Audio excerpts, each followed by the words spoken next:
Hi hello வணக்கம் நமஸ்காரம் நமஸ்தே friends. இப்போ நீங்கள் நம்மளோட மாக்கனி ஃபார்மை தான் பார்த்துட்ருக்கீங்க.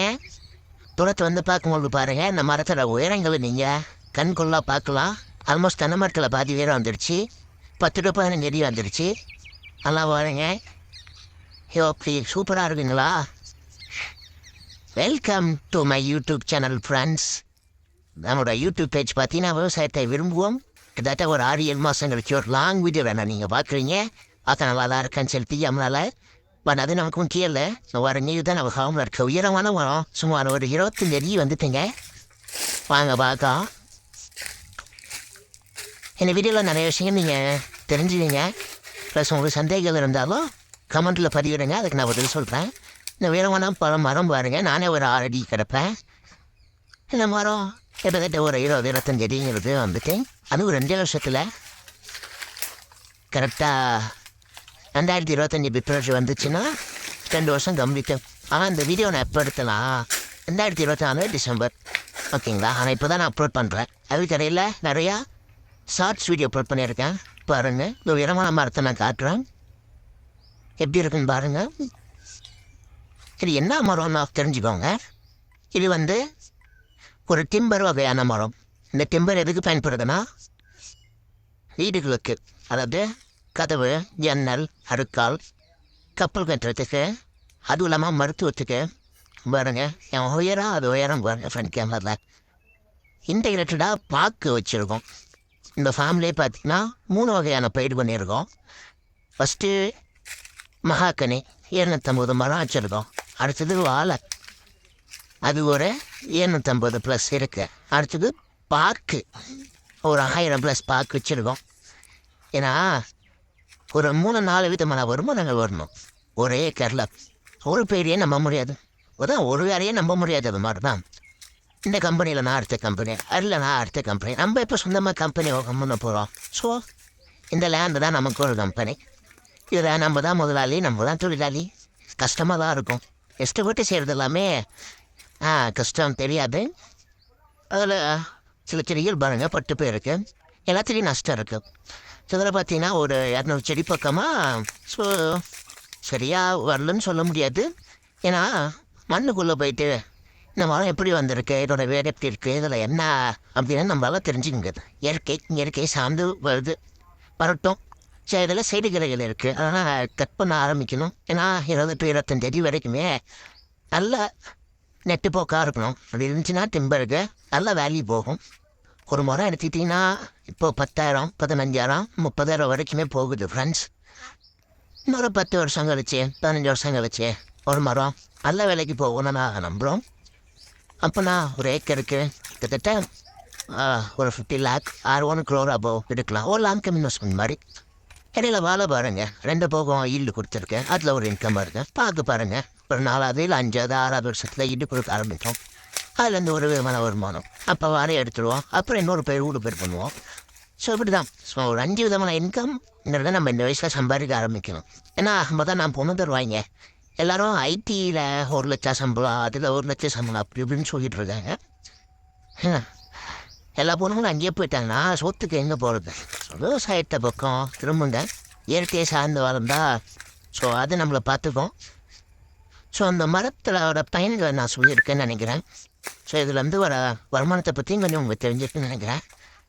ப்ளஸ் உரம் மேலாண்மை, ஒரு செடிகளை கட் பண்ணதுனால அப்படி இருக்குது, அதுவும் படுத்துக்கிட்டு இருக்கு. உர மேலாண்மை, இந்த வாழைக்கு என்ன உரம் வச்சோமோ அதை இதையும் கொடுத்துருச்சு. இந்த யூரியா, இந்த பொட்டாஷு, இது மாதிரி உரங்கள் தான் டிஏபின்னு சொல்லுவாங்க, ஓகேங்களா? அப்புறம் எரு, ஏன்னா ஒரு 20-30% கெமிக்கல் யூஸ் பண்ணாலும் மீது எல்லாமே மாட்டு சாண எரு, அதை தான் போட்டிருக்கோம். வாழைகளுக்கும் சரி, இந்த மரம் பேருக்கும் சரி. ஸோ நல்லா வளர்ந்துருக்கு. இந்த மரம் தண்ணி அதிகம் தேவையில்லைங்க, அது பாட்டுக்கு வந்துடும், ஓகேங்களா?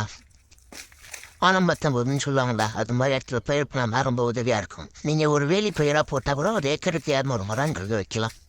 ஒரு 10 வருஷம் கழிச்சு 200 மரத்துக்கு, ஒரு மரத்துக்கு 10,000 வச்சாலும் சரி ஒரு 20 லட்சங்களுக்கு உங்களுக்கு கிடைக்கும், ஓகேங்களா? இதெல்லாம் பாருங்கள், சைடுகளை நிறையா இதுதான் இருக்குது, நிறையா படுத்துக்கிட்டு இருக்குது, நிறைய நெட்டு போக்காக இருக்குது, ஒவ்வொன்றும் ஒரு விதமாக இருக்குது. திக்னஸும் சரி ஆவரேஜாக ஒவ்வொரு மரத்துக்கும் வந்திருக்கு ஓரளவுக்கு. ஓகேங்களா, உயரமும் சரி. ஸோ சைடுகளை மட்டும் கட் பண்ணி பராமரிக்கணும். ஓகேங்களா, இந்த கட் பண்ணுற கிளைங்கிறது அந்த நிலத்துல பார்த்தீங்கன்னா ஃபுல்லாகவே இலத்திரைகளாகவே இருக்கும். அதெல்லாமே இந்த நிலத்துக்கு உரமாக போகுது, வாழைகளுக்கு பார்க்கு உரமாக போகுது. நல்லா மண்புழு இருக்குது, அருமையான இடங்க. சில மரங்கள் பாருங்க 10 பேருக்கு சொன்னோம் இல்லையா, நல்லா பாருங்க அப்படியே காஞ்சிருது. அது ஏன்னு தெரியல. ஃபாரஸ்ட்க்கு இந்த மரங்கள் ஃப்ரீயாக தராங்க, ஏக்கருக்கு 200 மரம் தராங்க. கவர்மெண்ட்டும் சரி ஊக்குவிக்கிற மரப்பேருக்கு. ஏன்னா தனியார் நர்சரியில் தான் வாங்கினோம். ஒரு மரம் 140 ரூபாய்க்கு வாங்கினோம். அதை ஒரு 1.25 லட்சம் செலவாச்சு. செலவு பற்றி யோசித்தா எதுவும் யோசிக்க முடியாது. ஸோ இயற்கையை பற்றி யோசிக்கணும், நம்மளோட ஃப்யூச்சரை பற்றியும் யோசிக்கணும். ஸோ இயற்கையில ஒன்று வருவோம், அதுதான் கான்செப்டு. ஸோ பட்டு போன மரங்கள் ஓகே. இது வர என்னென்ன ப்ராப்ளம் வருதுன்னு நாங்கள் அரியன் பண்ணிகிட்ருக்கோம். ஏன்னா என் பேஜை பார்த்து நிறைய விவசாயிகள் கேட்குறாங்க, இது என்ன மரம், யூஸ் என்ன, பெனிஃபிட் என்ன அப்படின்னு கேட்டுட்ருக்காங்க. ஒவ்வொருத்தவங்களுக்கு நான் சஜஸ்ட் பண்ணிகிட்ருக்கேன், சொல்லிகிட்ருக்கேன். ப்ளஸ் எங்கே வாங்கினேன் அப்படிங்கிறத சஜஸ்ட் பண்ணுறேன். ப்ளஸ் இப்படிலாம் வாங்கணுங்கிறத சஜஸ்ட் பண்ணுறேன். நான் வச்சதுலேருந்து 2 to 3 அடியில் வச்சேங்க.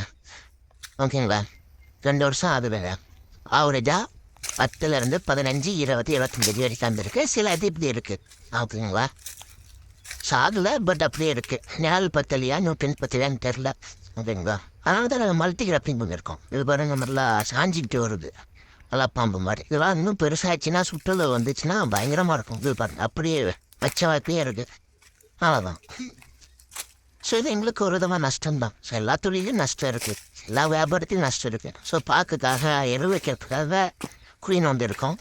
இது இயற்கை மாத்திரை தான் வைக்கிறோம் நாங்கள். பக்கத்தில் வாழை இருக்குது, வாழையும் எடுத்துக்கோம், மரப்பேர் இருக்குது, அதுவும் எடுத்துகிட்டு வளரும்.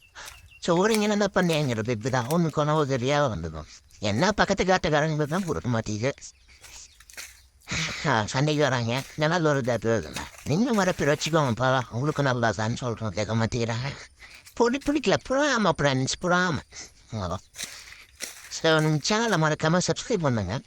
விவசாயத்தை விரும்புவோம். இன்னும் இந்த மரப்பேரை பற்றி ஏதாவது டவுட்ஸ் இருந்ததுனாலும் எனக்கு கேளுங்க. என்னோடய பேர் அமுதன், சேலம் மாவட்டம் ஆத்தூர் கெங்கவல்லி, அதில் தான் நம்ம ஃபார்ம் இருக்குது. வேறு ஏதாவது சந்தேகங்கள் இருந்தாலும் பேசுங்க. இந்த வாய்ஸ் எப்படி இருக்குன்னு கொஞ்சம் கமெண்டில் சொல்லுங்கள். கொஞ்சம் புரியாதுன்னு நினைக்கிறேன், பரவாயில்ல, நான் ஷார்ட் வீடியோவில் தெளிவாக சொல்கிறேன். நம்மளோட ஃபார்மும் எப்படி இருக்குன்னு சொல்லுங்கள். சொர்க்க மாதிரி இருக்குங்க, நேரில் போய் பார்த்து அவ்வளோ அமைதியாக பீஸ்ஃபுல்லாக. அந்த சவுண்டு, அந்த நம்ம வச்சது கண்ணு முன்னாடி இவ்வளோ பெருசு வந்துருக்கே, அதோட சந்தோஷம் வேறு லெவலுங்க. மேலுமே ஐ ஆம் ப்ரவுட் ஃபார் தட். ஸோ வாழை தார் பாருங்க, நல்லா கோலை போட்டிருக்கு. பாருங்க வேறு லெவல். சூப்பராக இருக்கா? சூப்பராக இருக்குண்ணா கமெண்ட்டை சொல்லுங்கள். கேள்வி கேட்க இருந்தாலும் கமெண்ட்டை கேளுங்க. ஓட்டுங்களா, அடுத்த வீடியோவில் பார்ப்போம். பாய்.